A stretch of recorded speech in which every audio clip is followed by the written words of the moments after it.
السلام علیکم ورحمۃ اللہ۔ قدم بقدم آگے بڑھتے ہوئے الحمدللہ ملاحظہ فرمائیں سورہ بقرہ کی 179 نمبر آیت۔ بسم اللہ الرحمن الرحیم وَلَكُمْ فِي الْقِصَاصِ حَيَاةٌ يَا أُولِي الْأَلْبَابِ لَعَلَّكُمْ تَتَّقُونَ۔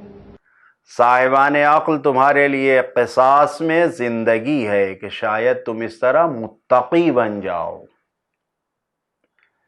گویا اس آیت میں کچھ اعتراضات کے جواب پیش کیے گئے ہیں۔ آیت بیان کر رہی ہے حکم قصاص کے موضوع پر، یعنی جو قصاص کا حکم آیا ہے تو کچھ روشن فکر متفکرین جو بڑے کھلے ذہن کے ہیں، جو انٹلیکچول کہے جاتے ہیں مثلاً ذرا سا، تو وہ اسلامی قانون پہ جو بعض وقت اعتراض کرتے ہیں، گویا ان کا جواب اس آیت میں دیا گیا ہے۔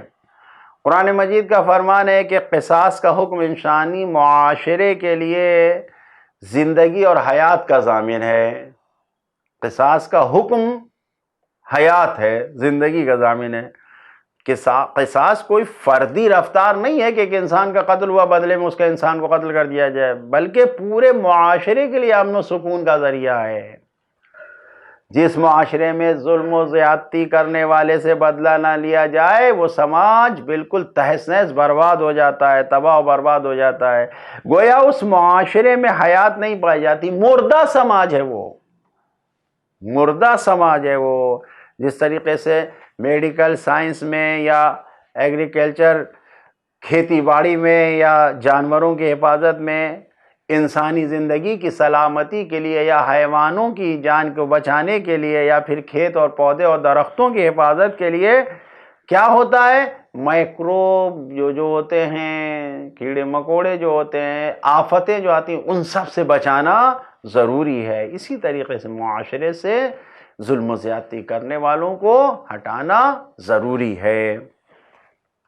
اگر صرف یہ سوچ کر انسان یہ سوچے کہ قاتل اپنا ہوش کھو بیٹھا تھا، ہیجان میں آ گیا تھا، جذبات میں آ گیا تھا اور جوش میں تھا، لہذا اسے معاف کر دینا چاہیے، تو کوئی ضمانت اور گارنٹی نہیں ہے کہ دوسرے ظلم و جنایت جتنے ہیں سب کو یہی بہانہ مل جائے اور اسی بہانے کے تحت وہ بھی ظلم و زیادتی کرتے رہیں اور سب یہی پہ عذر پیش کریں گے، ارے کیا بتائیں ہم اپنے آپ کو کھو بیٹھے تھے، توازن کھو گیا تھا، ہم اپنے میں نہیں تھے، غصہ آ گیا، جوش آ گیا، سب یہی کہنا شروع کر دیں۔ لہذا اس لیے کوئی بھی ظلم کرنے والا، فساد کرنے والا آرام و سکون و ہوش و حواس اور عقل کے ساتھ ظلم نہیں کرتا ہے۔ جو بھی ظلم کرتا ہے، کسی کو ستاتا ہے، کسی کو قتل کرتا ہے، مارتا ہے، وہ یقیناً غصے میں ہوتا ہے، وہ اپنا ہوش کھو بیٹھتا ہے، جوش میں ہوش کھو بیٹھتا ہے، تبھی انجام دیتا ہے۔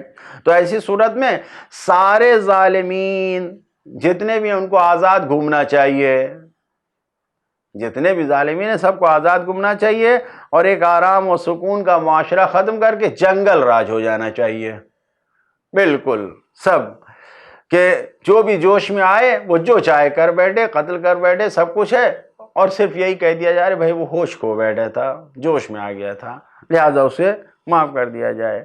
ایسا خیال بھی نہ کریں کہ دوستی، محبت، عاطفہ، خلوص، محبت وغیرہ یہ اس کے ذریعے سے معاشرہ قائم ہو جائے گا، نہیں، یہ سوچنا بھی نہیں چاہیے کہ قصاص کا قانون بہت سخت قانون ہے، یہ نہیں ہونا چاہیے، بلکہ دوستی رائج کرنا چاہیے، ایسا نہیں ہے۔ یہ سوچ لے انسان کہ یہ قانون انسان کو ستانے والا ہے، اذیت دینے والا ہے، حقوق انسانی، ہیومن رائٹس کے خلاف ہے قصاص کا قانون، یہ سوچنا نہیں، ایسا نہیں ہے۔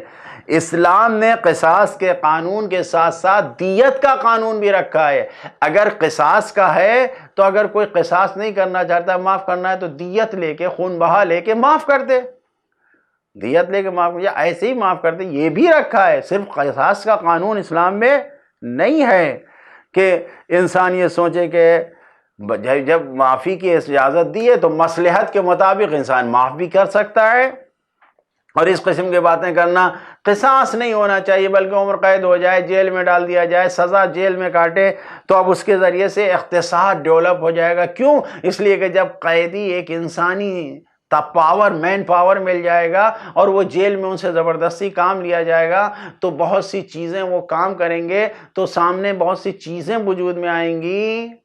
یہ سب ایک بہانہ ہے، اس سے کوئی کہنا اس کا کوئی فائدہ نہیں ہے کہ اقتصادی عمر. اس قسم کے بہانے بالکل قابل قبول نہیں ہے کہ قیدیوں سے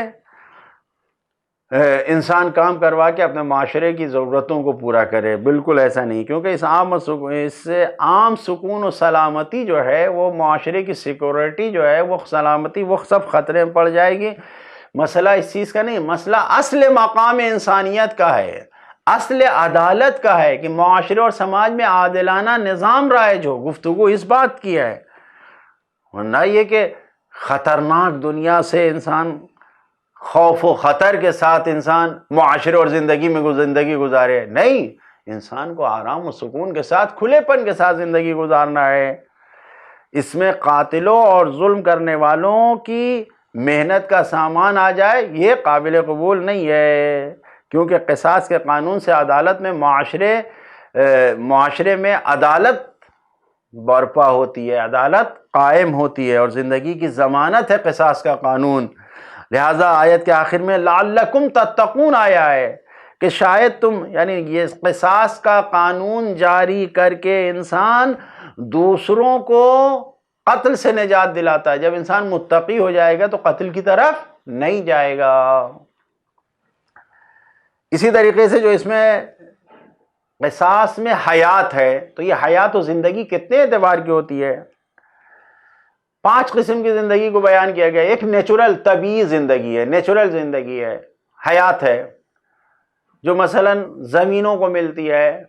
جیسے خداوند عالم نے کہا جب پانی برستا ہے تو زمین سرسبز و شاداب ہو جاتی ہے. موسم بہار میں بارش کے بعد زمین سرسبز و شاداب ہو جاتی ہے.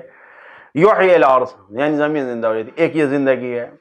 دوسری زندگی معنوی اور روحانی زندگی ہے انسان کی، یعنی جو پیغمبروں کی دعوت کے ذریعے سے انسان کے اندر وجود میں آتی ہے، جو انسان خدا سے قریب ہو جاتا ہے. یہ معنوی زندگی، روحانی زندگی. دعاکم لما یحییکم، پیغمبر نے تمہیں دعوت دی تاکہ تمہیں زندگی دے سکے. تو یہ معنوی اور روحانی زندگی. تیسری زندگی برزخی زندگی ہے. ولا تقولوا لمن يقتل في سبيل الله اموات بل احياء، شہید اللہ کی راہ میں جان دینے والا زندہ ہے. یہ برزخی زندگی، یہ تیسری زندگی ہے. چوتھی زندگی آخرت کی زندگی ہے، جو سب کے لیے ہے. یمیتکم ویحییکم، خدا تم سب کو مارے گا پھر زندہ کرے گا. سارے انسان اس زندگی سے دوبارہ فائدہ اٹھائیں گے، سب زندہ کیے جائیں گے. اور پانچویں زندگی معاشرے اور سماج کی زندگی ہے، جو امن و سکون اور عدالت کے لیے ضروری ہے کہ امن و سکون و عدالت کے سائے میں یہ زندگی وجود میں آتی ہے. لکم فی القصاص حیات، تمہارے لیے قصاص میں زندگی ہے، یعنی امن و سکون کے سائے میں یہ زندگی حاصل ہوتی ہے. اس آیت میں جو پیغامات ہیں ان پہ بھی غور کریں.